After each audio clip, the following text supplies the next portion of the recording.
motivo c'è di stare sempre chiusi in gabbia? Pensare solo al tuo lavoro e non uscire mai dal ruolo. Che motivo c'è di affondare nella sabbia? Sarebbe bello dormire con te nel bosco. Sarebbe bello, ancora non ti conosco.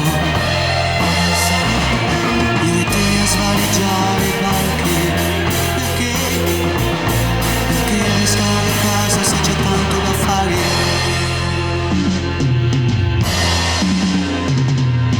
Che motivo c'è lasciare la città d'agosto? Oh no, fingere di non vederti ed evitare i bar dei sabatini.